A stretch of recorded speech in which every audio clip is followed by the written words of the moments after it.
Assalamualaikum warahmatullahi wabarakatuh. Bismillah, alhamdulillah, wassalatu wassalamu ala rasulillah, la haula wa la quwata illa billah, amma ba'd. Alhamdulillah, kita dipertemukan kembali dengan bulan suci Ramadan. Bulan di mana pahala dilipat gandakan, pintu surga dibuka lebar, pintu neraka ditutup, dan setan-setan dibelenggu oleh Allah Subhanahu wa Ta'ala. Sudah barang tentu kita sebagai orang mukmin menginginkan untuk melaksanakan ibadah puasa dengan maksimal untuk mendapatkan keutamaan-keutamaan di bulan suci Ramadan. Akan tetapi terkadang kenyataan tidak sesuai dengan harapan. Ada beberapa hal yang menyebabkan kita tidak dapat melaksanakan ibadah dengan maksimal. Salah satunya yaitu karena sakit. Nah, bagaimana cara berpuasanya orang sakit? Apakah orang sakit boleh tidak berpuasa atau tetap harus berpuasa? Sahabat Fatayat dan pemirsa sekalian rahimakumullah. Allah Subhanahu wa Ta'ala berfirman, A'udzubillahi minasyaitonirrajim, Bismillahirrahmanirrahim. Yuridullahu bikumul yusra wa la yuridu bikumul usra. Allah menghendaki kemudahan bagi kalian dan Allah tidak menghendaki kesulitan bagi kalian. Juga ada dalam hadis Nabi, yasiru wala tu'asiru. Permudahlah, jangan dipersulit. Agama Islam itu terkenal sebagai agama yang tidak memberatkan kepada pengikutnya. Agama yang tegas tapi luas. Di samping kewajiban-kewajiban yang harus dilaksanakan oleh umat Islam, di situ ada keringanan-keringanan yang diberikan oleh agama Islam. Tentunya syarat dan ketentuan berlaku. Sebagai contoh ibadah sholat. Ketika kita tidak bisa sholat sambil berdiri, kita diperbolehkan untuk sholat sambil duduk. Tidak bisa duduk, boleh sambil tidur dan seterusnya. Contoh lagi ketika safar, ketika bepergian. Kita diperbolehkan untuk menjamak dan mengqashar sholat, tentunya apabila sudah memenuhi syarat diperbolehkannya menjamak dan mengqashar. Begitu pula ketika menjalankan ibadah puasa di bulan Ramadan. Ada beberapa orang yang diberikan keringanan untuk boleh tidak berpuasa. Salah satunya yaitu orang sakit. Nah, ini yang perlu kita garis bawahi. Sakit yang seperti apa yang diperbolehkannya seseorang untuk tidak berpuasa. Pertama, kita harus melihat tingkat keparahannya. Yang pertama, apabila dengan sakitnya itu menimbulkan masyakoh atau kepayahan jika dia menjalankan ibadah puasa. Batas masyakoh, batas kepayahannya seperti apa? Yaitu masyakoh dalam bab tayamum. Bagaimana seorang diperbolehkan tayamum? Nah, itu sama seperti itu.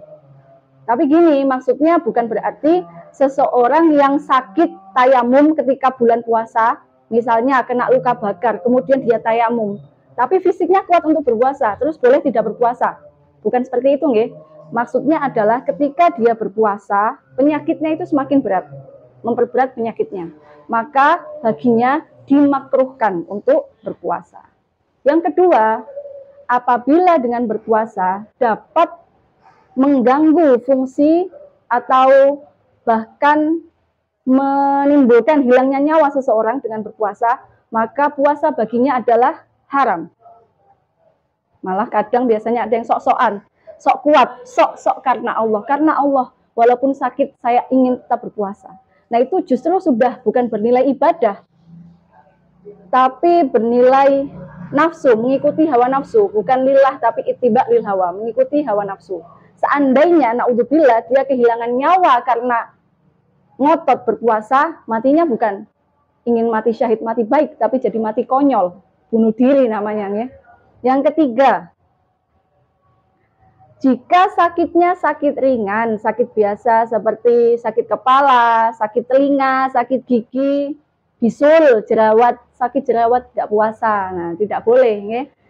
Karena itu termasuk sakit ringan dan insya Allah masih bisa untuk berpuasa, jadi tetap dikenai kewajiban untuk puasa. Kecuali jika dokter muslim yang bisa dipercaya, yang amanah mengatakan bahwasanya pusingmu itu loh, kalau kamu pakai untuk berpuasa akan semakin parah. Nah, kalau dikatakan seperti itu, maka kembali lagi ke poin yang pertama, karena menimbulkan masyakoh, maka dia boleh untuk tidak berpuasa.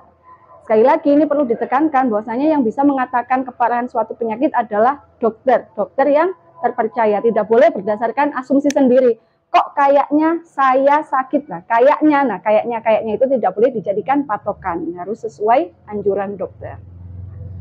Kemudian yang perlu digarisbawahi lagi, walaupun kita mengetahui bahwasanya kita mendapatkan rukhsah untuk tidak berpuasa, kita tetap harus, bukan kita nih, orang yang sakit, karena kita tidak mau sakit.